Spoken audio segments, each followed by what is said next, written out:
Hi, this is the tutorial for the rabbit project. Really cute. If you've been through the basics, then you'll now know how to make the polystyrene shapes, you'll know how to make the flat shapes, and you'll know how to make the sausage shapes.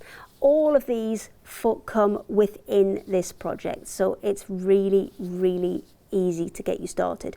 Hopefully the shapes that you've got will give you a really good base for it, because they are the correct ratio and you'll get a good kind of head size to body size and things like that. So really all you're doing in this is just adding all those pieces together.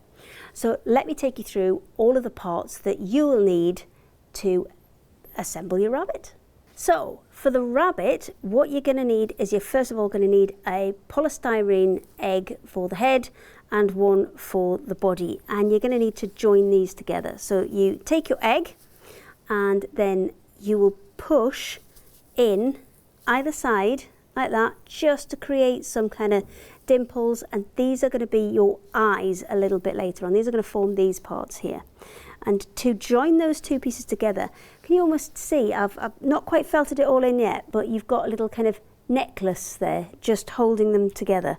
So you're going to take extra pieces of the fleece or the roving, and you're going to wrap them around like a scarf and then start pushing those in and felting that down to create a join between that small egg for the head and that larger egg for the body.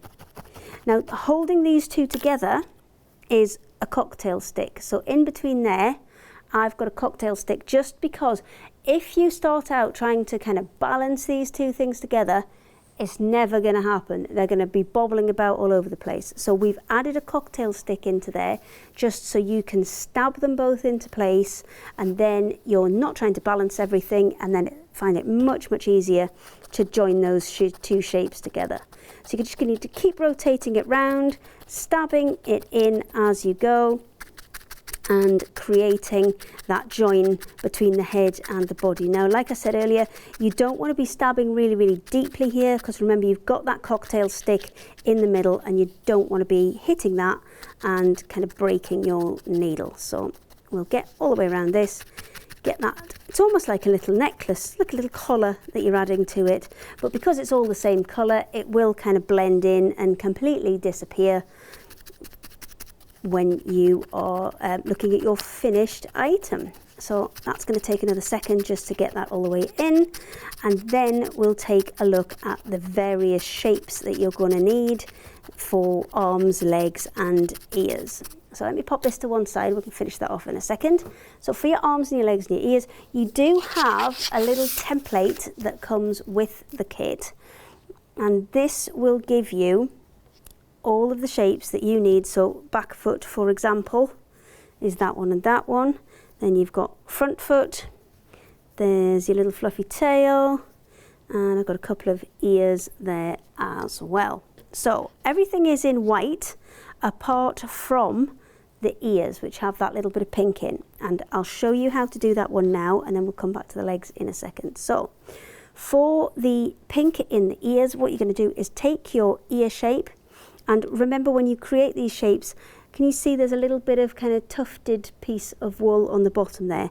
This is effectively like your glue or your sticky tape. You're leaving that little bit extra on there so that when you add it to the main body, that's what creates the element that will kind of grab into those other pieces of wool and will create your kind of effectively your sticky tape. So to add your coloured bit, you also have some of this nice kind of peachy coloured roving. You're going to pop that on top and then just start felting one to the other and trying to just gently move those fibres to keep that shape of the inside of the ear. So you're keeping it away from that outer border and just concentrating it in the middle. Now, what you might find when you do this is when you pull it over, you get little elements of that colour poking through to the back. So with this, you don't really want to go too heavily when you stab. You can pop some of those back down, and if you really need to, you can take a little bit of the white fibre and just pop that back over the top. But again, really gentle with your needle, hardly going through at all, just to make sure that you don't pull too much of the colour onto the front or onto the back of it. So if I flip that back over, I've now got just pink on the front, just peach pink on the front, and then just white on the back. If you've got any loose bits that are a bit too straggly and you're not that keen on them, you can just run your scissors round and clip those down just to tidy it up a little bit. But there is your first ear ready to go. I'll make all the items first and then we'll look at attaching them to the body. So there's a spare ear. For your legs, you can clearly see these are made up from 2 pieces attached together. So your first piece is this one here, this back foot, and it's going to tell you to make 2 of those. That's just a flat piece, flat disc that you can trim or just tuck the edges in and keep folding it into shape. And then you've got a little sausage shape, and that's that base of the foot there. You're then going to take those 2 pieces. On the bottom of that back foot piece, I would recommend leaving that little tufty bit, because you're going to stab the 2 together to create one piece. Now, it doesn't matter what it looks like on the back, you just need the front to be looking to kind of create that joined up uniform texture. On the back here, if you've got like a bit of a ridge like that, where you've got 2 kind of definite separate pieces, that doesn't really matter, because when you add it onto the rabbit, it's only the outside bit that we're going to see. Let me flip him round for you. It's only this outside bit that you're going to see. You're not going to be able to see what's on the inside there. Now, having said that, make sure that you make 2 legs which go in opposite directions, because if you make 2 that go, so that one's not so bad, so I can flip that one over, but can you see if I just flip them both over, this one wouldn't look as great because it's got that definite step in it. So make 2, but make sure you make 2 that are going in opposite directions. For the front legs, they're really simple little sausages. If you want to add a little bit of an extra feature as a foot pad, if you actually just put a little bend in that sausage and then stab up over to kind of join those together and bend it back down, and then just stab one to the other to hold that shape. Can you see you can just put a little bend on it and create a little kind of paw pad or a little foot to add onto the bottom of your leg. And you're going to make 2 of those, so let's do the same on that one.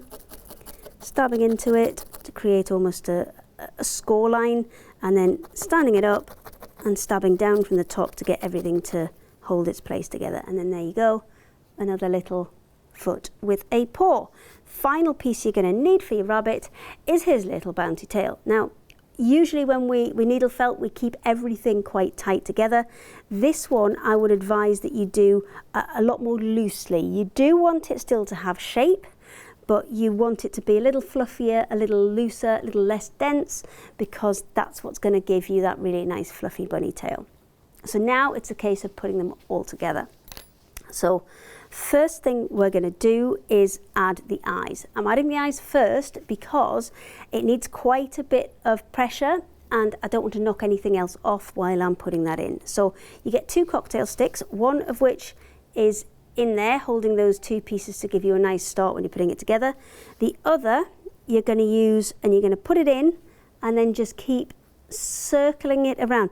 This looks pretty gruesome and I'm really sorry, but it is the best way to get the eyes in. Now the eyes that you've got have got little kind of staggered pieces on the base of them, so that hopefully means once you push it in it shouldn't come back out. But obviously if you're going to give these to children, we wouldn't recommend giving them to really young children, but if you are going to give them to kids, then a little dab of glue in there just to secure this properly is a really good idea. And then they should just push in. You're going to have to push quite hard for this, and this is exactly why we'll recommend you do this first before you add all those other pieces in.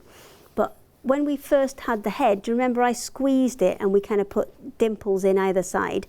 That's exactly what you want. You want those eyes to sink into the face a little bit to create those nice features and give it a bit more personality. So do the same for the other side. and just, I'd already wiggled that one with a cocktail stick, so hopefully it should just go straight in. And then that is your little face. Now you can see I've added that little kind of Y-shaped piece on the nose there, and to do that you just take a really small piece. There's a grey a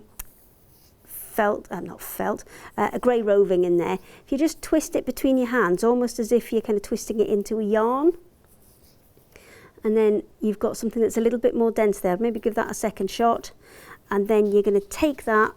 I would do the Y shape first, so the bits on the top first, like that, and you're just going to felt that into place. Once you've got that in place, you can then take another small piece and just create that down section there, and that's just your kind of nose leading into your mouth for your rabbit. But already that kind of gives them loads of personality just by adding that simple bit. And then the next step is to start adding all of those extra pieces that we've made onto the rabbit. So let's finish off the head and let's start up there. So we'll take the ear and just kind of have a look at position, because you can make them floppy ears, you can make them sticky uppy ears. Is sticky uppy a word? I think it is. That's fine. And then just with that tufty bit that you've left there, you can just start to stab those in place. And I would say get it so it kind of holds its own without your hand there, and then check that you're happy with that position before you stab it all of the way in. And then once you're happy, you can just keep stabbing away to make sure you've got a really secure join, and that's where those tufty bits kind of come into their own, because you can knit all of those in to the main part of your body. And it's the same principle for all of these extra bits that we're going to add onto there. So then we're going to add his other ear. So maybe you want to move that one a little bit forward. It's already starting to look more like a rabbit. And get that one in. And again, just a few in there. Just check that I'm happy with the kind of position and the expression on the face. And that's why I would definitely put the eyes in first, because then you've got something to kind of give you a reference point, and you've got a much better idea of what the finished face will actually look like, because you can see the eyes in there as well. That one just needs to be pushed in a little bit further. There we go. And then from there, we're going to go for the back legs, because I think they're the easiest ones to get in next. And then that I'm going to put in place. Now this is the point where we decide how we want him to sit or stand. So this one, you're going to have him kind of sitting up for you, because obviously I don't necessarily want him to be right on the floor. I probably want him to be up just a fraction when I add these on, because these long leg pieces at the bottom of the leg, they should help it. And obviously we're going to put front feet on there as well, which will anchor him to the ground, give him 4 points there. So once I'm happy with the position of that, I'm just going to stab that into place. And this one, you're not looking for a complete blend between the edge of this and the the polystyrene ball, because you want it to look like it's a separate, it's coming out from the body, and it is a leg, and it's got some movement to it. So I'm going to stab that in just a little bit, check that I'm happy with that position. And then, yep, once I'm happy with that, I can go ahead and try and mirror up the other one on the other side. So I'm looking at it from the top, I'm looking at it from the sides, I'm kind of twizzling it all the way around, so you can kind of see it from the top, you can see it from the side. You know, you're moving it around, making sure that it looks nice and even where it is. And then just a few stabs, maybe a good kind of dozen, just to get a few fibres in there and holding. And once you're happy with your position, then you can go back in with a few more and get it nice and securely in there.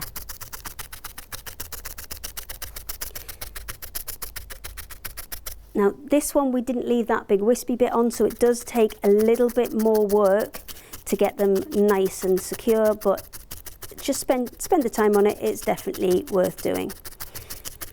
So that will do for now. I would probably do a little bit more on these. Obviously we're doing it as a demonstration video, so hopefully you'll spend a little bit more time on it. Right, last bits to go, no, not last bits, I nearly forgot the tail. Second last bits to go on is we've got these little feet here. So we are going to add those to the front of the rabbit here and here. But first of all, what we want to do is, again, just make sure that the way that he sits or she sits is, we're happy with that, we're happy with the position. So I might move that just back a little bit and then maybe a dozen stabs just to get it in place and just see if I'm happy with that. So it looks a little bit low there, it looks a little bit wonky, so I might just shuffle that up a little bit. And you can, at this point, where you've only put a dozen stabs in, you can remove it and change it and move it around at this point. So it's definitely worth spending a little bit of time on it and getting things exactly where you want them. Bit of a wonky leg there, but it's all dead easy to correct with this, because all you're going to do is just keep working at it, keep stabbing it in there, and you'll find that you'll quite easily be able to move and manipulate your shapes. And then we've got our second one here. There you go, and then we'll get that one in. And then the last point, again, I'm just putting, a few in more for positioning. I would definitely spend a lot more time making sure that they are really nice and secure, because what you don't want to do is have any limbs coming off if you've got using these as kind of, display items. So now he's all back together. The last thing to add on is his little tail there. And with this, you don't really want to be stabbing straight through from the top there. What I would recommend with this is come in from the side all the way round. So I'll turn him onto his side and then come round. I mean, I usually say, always keep your needle nice and straight and don't go in on diagonals, but you want to go slowly with this, and you do want to come in from the side into the back there, because I want to keep that really bouncy, fluffy texture in the tail itself. And if I stab directly from the top, what I'll end up with is a flat little pancake that's very similar to his leg there. But because we want that nice bouncy tail, we're going to come all the way around from the side. And there you go. One little rabbit, all done. But biggest piece of advice I can give you is just spend that extra little bit of time making sure that everything is secured nicely. I probably just want to adjust those legs. I think I want to just put them a little bit further out. So it's easy enough done. You can chop and change this as you wish. If you start off with just those kind of dozen stabs or so, just to get everything held in place, then you can always come back in and change whatever you like. I'm just going to put his feet together because I think that's more indicative of how they would stand. And if you think, maybe I'm thinking that leg there is a little bit short, maybe needs a bit extra, you've got loads of roving and wool included in this, so you will be able to just add extra bits in. That's the beauty of felting. You can really just keep adding and changing it as you go. You don't have to kind of commit to it, but all you've got there is you've got your little templates, which will give you a really good base. You've got your polystyrene shapes, which are going to give you a fantastic foundation shape and get you started. And then from there, it's just a case of assembly. So that's your rabbit complete. If you've already done the little cat, fantastic. If you haven't, the video's also on the website, and then you can head over and do that one as well.